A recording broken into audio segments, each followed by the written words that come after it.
Au nom du Père, du désert, au nom du Fils, dans le désert, au nom de l'Esprit Saint qui plane au-dessus du désert, avec l'oasis qu'est la Vierge Marie, co-rédemptrice. Sœurs et frères de la divine volonté, bonjour, saint et joyeux carême. Nous entrons tout de suite dans le vif du sujet parce que c'est quelque chose. C'est la 20e lettre que je vous propose de lire de Luisa Picaretta et c'est la numéro 57 dans ce petit bouquin. On entre tout de suite dans le vif du sujet. Je vous invite à ne pas oublier à mettre dans votre tête qu'elle s'adresse à une supérieure religieuse,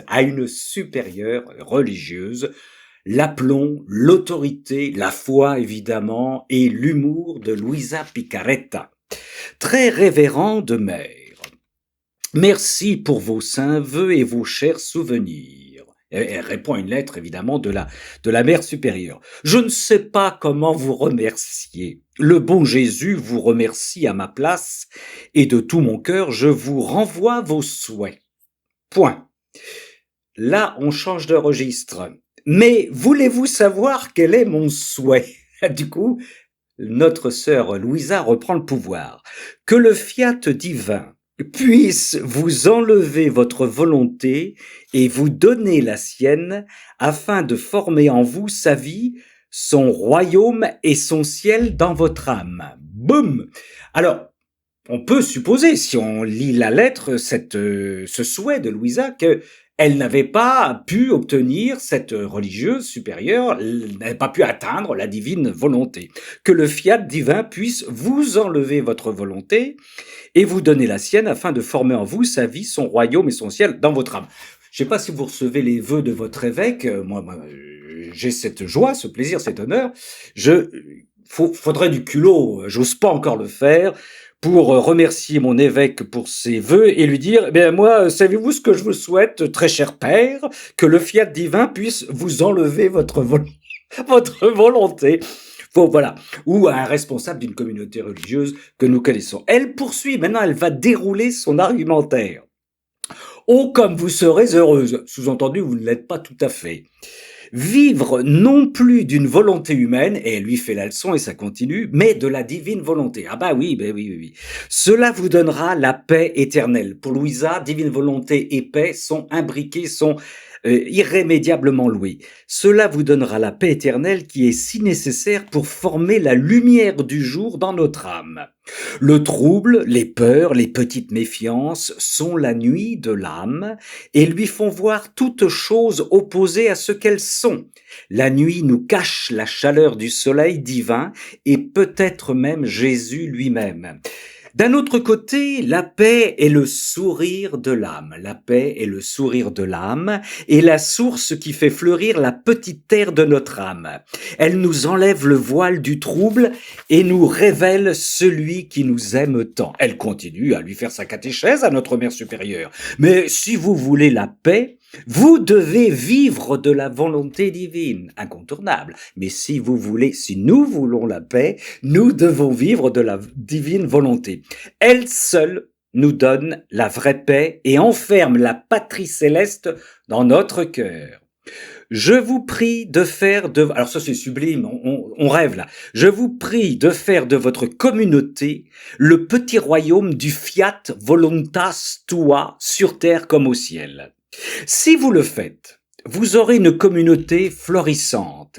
La volonté de chacun sera la volonté de tous. Vous aurez une seule force et formerez le petit paradis sur terre. Mais oui, bien sûr. C'est pourquoi je vous supplie, puisque vous vouliez un mot de moi, l'humour de Louisa. Ah, vous vouliez un mot de moi, vas-y. Que vous fassiez toute la divine, tous dans la communauté, la divine volonté. Placez le fiat avant et après chacun de vos actes. Avant et après chacun de vos actes. C'est le mode d'emploi. Tout ce que vous voulez, abandonnez-le complètement dans la volition divine. Ne vous inquiétez pas. et cela prendra l'engagement de toutes vos choses.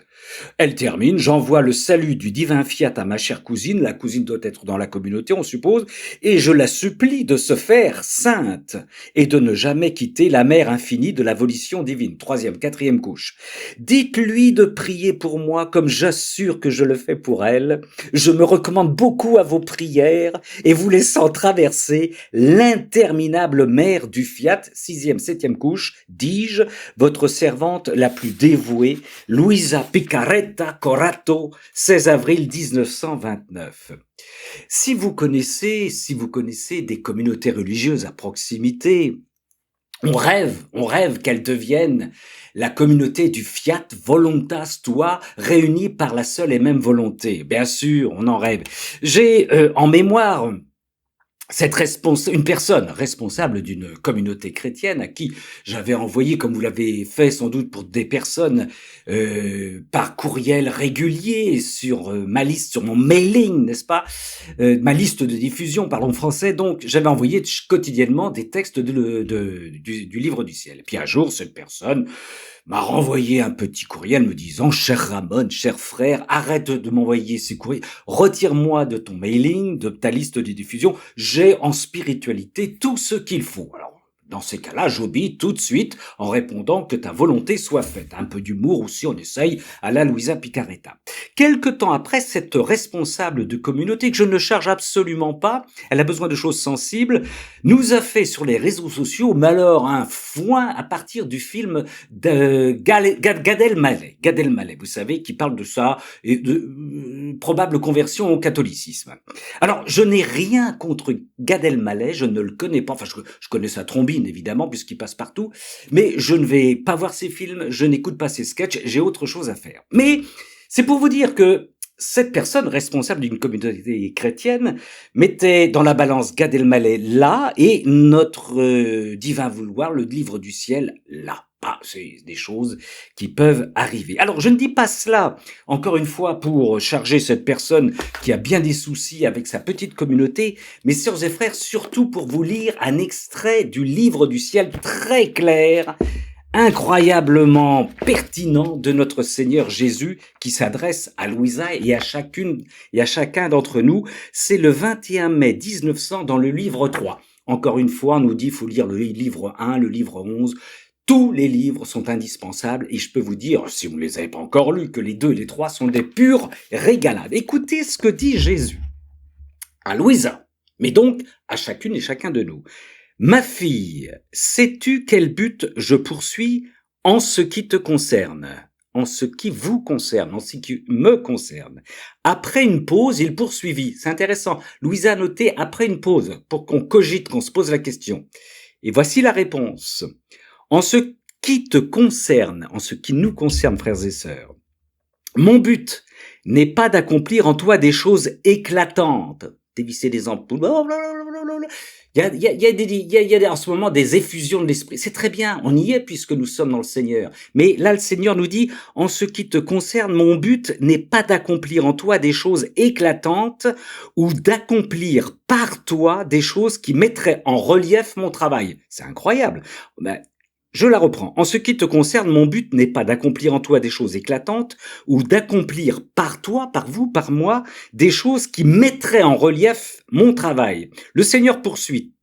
Mon but est de t'absorber dans ma volonté et de faire que nous ne fassions qu'un, que tu sois un parfait modèle de conformité de la volonté humaine avec la volonté divine. Ce qui est l'état le plus sublime pour un humain, le plus grand prodige, c'est le miracle des miracles que je projette d'accomplir en toi. Alors, si vous n'êtes pas, frères et sœurs, avec tout le respect que j'ai pour les effusions d'esprit dans la lévitation, aux États-Unis ou peu importe ailleurs, vous êtes complètement enfouis dans le charismatico souterrain où on ne voit rien, où on ne sait pas ce que nous faisons, mais où nous le découvrirons plus tard, lorsque nous serons avec avec notre Seigneur, qui nous montrera tous les soleils de la divine volonté. Ne vous inquiétez pas, vous avez noté ce qu'a dit le Seigneur, c'est dans le livre 3, c'est la merveille de merveilles, je reprends cette phrase, c'est le miracle des miracles que je projette d'accomplir en toi. En effet, sœurs et frères, attention, prudence, entre l'anonymat et le cinéma, entre les paillettes ou Nazareth, il faut choisir. Soyez bénis, saints et joyeux carême.